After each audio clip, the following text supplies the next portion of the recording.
hari ini aku tuh mau sharing-sharing nih. Coba tebak apa? Hari ini aku mau sharing-sharing tentang pembaruan pemikiran Islam. Dengan saya, Salwa Admin Maksiratia dengan nomor NIM 082 Dan saya Ayu Zarul Maulidah dengan nomor NIM 080. Jadi di sini kita akan mendialogkan atau kita akan mendiskusikan terkait materi pembaharuan Islam. Jadi stay tune ya guys. tungguin video kita ya. Dah. Hai Zahwa, Halo Vira. gimana kabarmu hari ini? Alhamdulillah baik. Gimana kabar Vira hari ini? Hari ini baik juga, tapi aku nih ada sedikit kayak keluhan gitu loh. Nah, kenapa tuh? Orang-orang tuh pada ngomongin ini loh, pemikiran pembaruan Islam di zaman sekarang ini. Dan aku tuh kayak kurang tahu gitu loh, apa sih pemikiran pembaruan Islam tuh? Kamu boleh nggak sih sharing-sharing ke aku tentang pemikiran dan pembaruan Islam itu? Wah, boleh banget. Jadi guys, di sini di podcast ini kita itu bakal ngebahas, kita berdua itu bakal sharing-sharing ke kalian mengenai sebenarnya apa sih pembaharuan Islam itu, mulai dari tujuan, latar belakang, dan sebenarnya awal mula tercetusnya pembaharuan Islam itu karena apa sih? Dan sebenarnya masih banyak yang mau kita bahas di podcast ini. Untuk lebih lanjutnya nanti kalian lihat sendiri deh di videonya.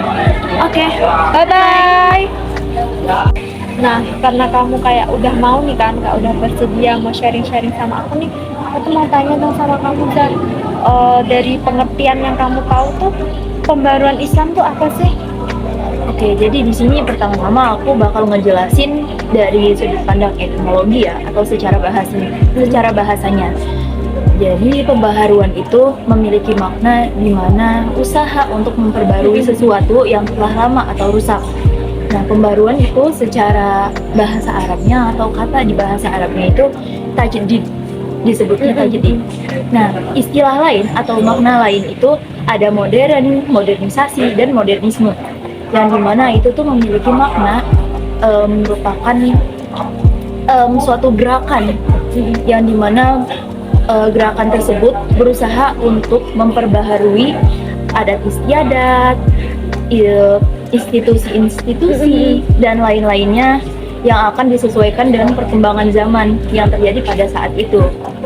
Jadi pembaharuan Islam bisa diartikan dari pemahaman aku sendiri ya.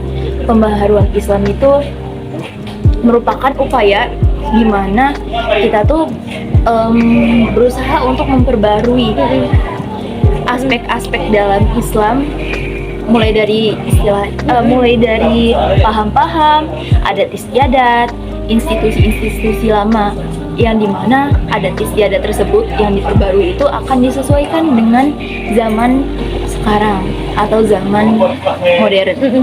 Ya, kurang lebihnya seperti itu. Jadi kayak pembaruan Islam tuh kayak hampir sama gitu ya, sama modernisasi gitu sama ya? Oh, Sama. bisa mengerti. Kenapa sama? Karena di situ tuh terjadi proses untuk merubah sesuatu ke arah yang jauh lebih baik. Merubah sesuatu yang telah lama atau telah usang, yang sudah tidak relevan lagi dengan zaman sekarang. Aku udah sedikit ngerti nih tentang pembaruan. Oke, seperti yang udah aku bilang di awal, sebenarnya kita kan di sini sharing kan, kita saling sharing. Jadi di sini tuh bukan aku doang yang bakal sharing, Vira pun bakal sharing terkait pemahaman dia soal pembaharuan Islam itu yang kayak gimana sih. Nah, di sini tuh bagian Vira bakal sharing soal pemahaman dia, tujuan pembaharuan Islam itu sebenarnya apa aja sih dari pemahaman kamu itu? Nah, kan kamu tadi kan kayak udah nyampein kayak pengertian dari pembaruan Islam gitu. Nah, kalau aku nih kayak dapat memahaminya tuh, pembaruan Islam tuh berfungsi sebagai Al-Furqan, sebagai rahmatan lil alamin. Jadi kayak apa ya, Islam tuh bukan hanya sekedar Islam yang yang sedikit-sedikit kan, kalau orang zaman sekarang sedikit-sedikit bid'ah gitu kan. Terus kayak aku tuh menangkapnya dari yang kamu sampaikan itu, kalau pembaruan Islam itu kayak biar Islam itu sesuai gitu loh dengan zaman sekarang ini, sesuai dengan perkembangan zaman yang sekarang ini apa itu serba canggih, serba menggunakan teknologi yang bahkan mungkin di zaman dahulu kan nggak terpikirkan sampai muncul zaman sekarang ini. Jadi biar Islam tuh sesuai, biar relevan dengan kehidupan kita sekarang ini. Jadi Islam tuh bisa membentuk manusia yang memiliki etos kerja, semangat kerja yang baik. Jadi nggak kayak sekedar Islam harus sesuai Islam, dikit-dikit bid'ah, itu biar nggak gitu loh. Dari yang kamu sampaikan tuh, kalau tujuan pembaruan tuh menurutku tuh gitu. Oh, jadi bisa disimpulkan dari pemaparan yang udah kamu sampaikan soal sebenarnya tujuan pembaharuan Islam itu apa aja. Sebenarnya tujuan pembaharuan Islam itu sangat penting ya. Mulai dari yang pertama, kita berusaha untuk membentuk kader baru yang dapat menjawab pertanyaan-pertanyaan zaman pada zaman sesuai dengan perkembangan zaman intinya. Dan lalu Islam itu akan menyesuaikan dengan zamannya kan. Islam itu tidak akan istilahnya kayak kolot gitu, nggak akan stagnan dengan yang selalu seperti itu gitu loh. Betul banget gitu. Berarti emang ya tujuan pembaharuan Islam itu juga sangat penting di zaman sekarang. Penting sekali sih kalau menurutku. Oke, nanti di pertanyaan selanjutnya itu yang sharing kalau aku ya guys. Ya, oke. Kita di sini saling sharing guys. Jadi tidak hanya tentang sahwatannya aku jawab tanya sahwa, enggak ya, kita kayak saling, kamu tahu kamu jawab, terus gantian aku yang nggak tahu aku tanya. Oke, kita lanjut ke pertanyaan selanjutnya. Nah, kan aku kayak tadi kan udah nyebutin ya apa sih Tujuan? ya aku kan udah nyebutin tujuan nih. Terus kamu tahu nggak sih Zah, contoh dari pembaruan Islam itu apa aja? Kamu boleh nih sepil dong kalau tahu nih contoh-contohnya apa. Boleh banget. Sebenarnya contoh dari pembaruan Islam itu ada banyak sekali ya. Kayak yang udah aku sebutin di awal juga, pembaruan Islam itu mulai dari pembaruan adat istiadat, pembaruan paham-paham, lalu dengan pembaruan institusi-institusi juga. Nah, ada contoh lainnya. Contohnya itu pembaruan sistem pendidikan, pembaruan sistem ekonomi, pembaruan atau pembentukan organisasi Islam. Kalau di Indonesia itu kita ambil contohnya kayak pembentukan organisasi Muhammadiyah dan Nahdlatul Ulama. Siapa sih yang nggak tahu Muhammadiyah sama Nahdlatul Ulama? Pasti kalian semua tahu. Kenal dong ya. Nah, jadi kan pembentukan Muhammadiyah itu dibentuk pada tahun 1912. Sementara untuk Nahdlatul Ulama itu dibentuk pada tahun 1926. Sebenarnya bentuk dari contoh pembaruan Islam itu sangat luas. Kita ambil kasusnya, kalau kita ambil contohnya, itu tuh yang terjadi di Indonesia.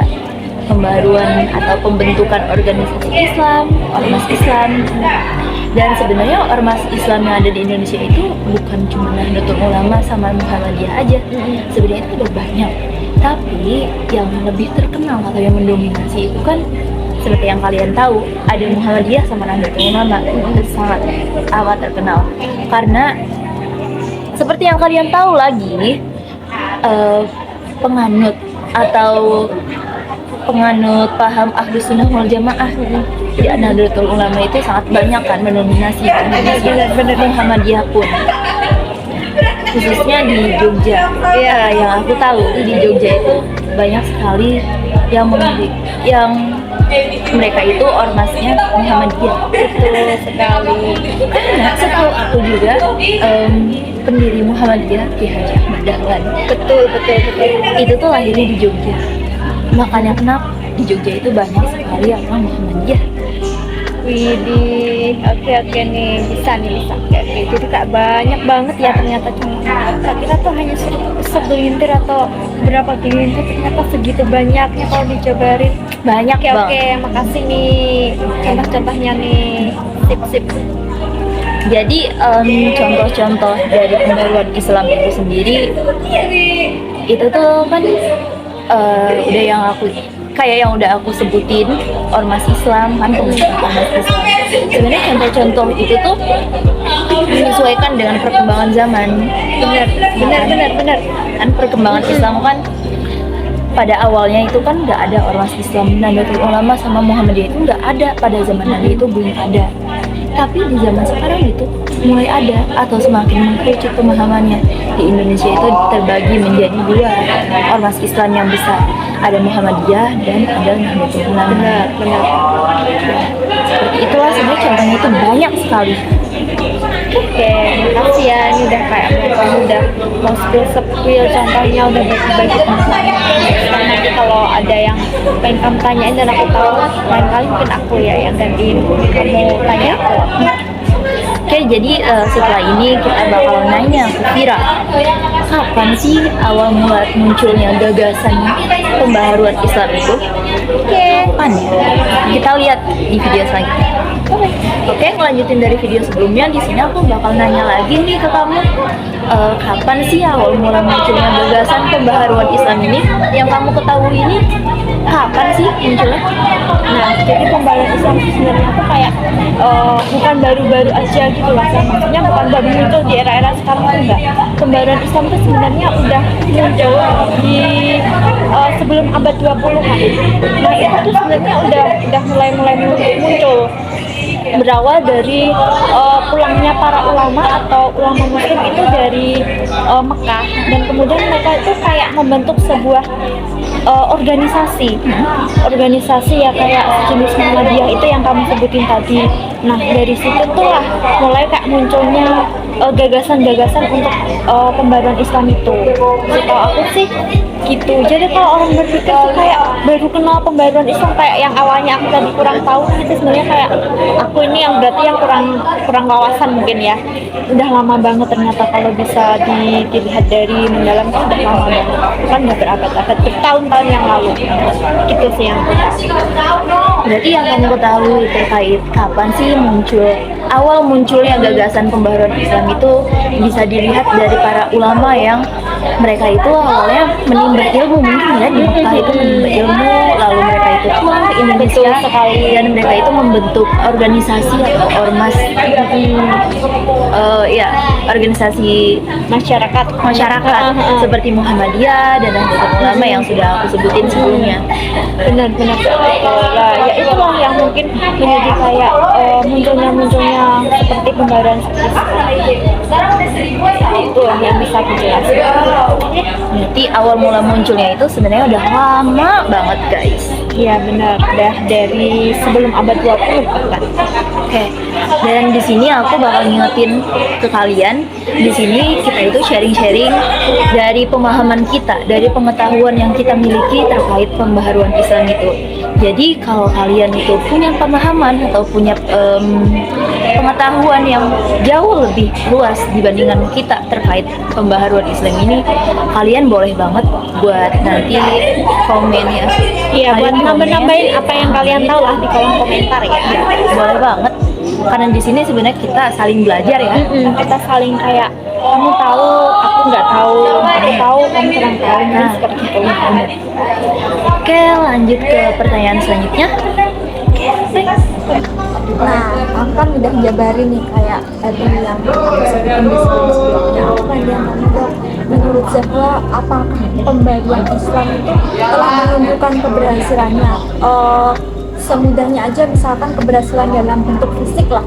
Apakah sudah menurutmu dan apakah keberhasilannya itu? Oke, menurut aku gerakan reformasi Islam ini sudah menunjukkan hasil yang signifikan. Hasilnya itu bisa dibilang sudah berhasil ya dalam segi fisik. Contohnya itu dari lembaga pendidikan, fasilitas pelayanan sosial seperti rumah sakit, gedung perkantoran, dan sarana-prasarana fisik lainnya sudah berhasil diwujudkan. Itu dalam segi fisik itu bisa dibilang pembaharuan Islam itu sudah bisa mewujudkannya. Ya, jadi menurut saya sudah ya sejauh ini berarti.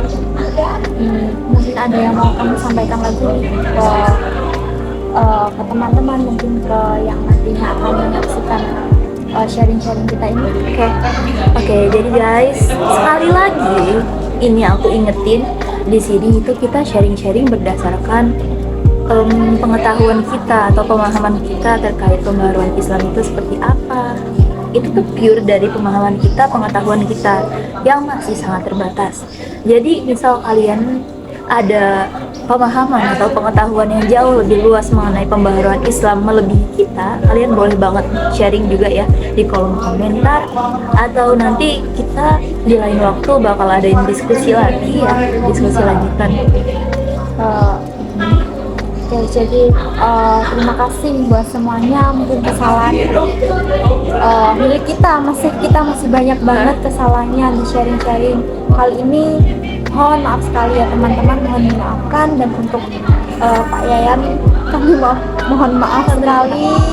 Mungkin di video kami masih banyak sekali kurangnya, dan seperti yang dibilang semua tadi, kalau teman-teman banyak sekali, mungkin bahkan kalian lebih pengetahuannya lebih luas tentang pembaruan Islam ini daripada kami, silahkan boleh disampaikan di kolom komentar.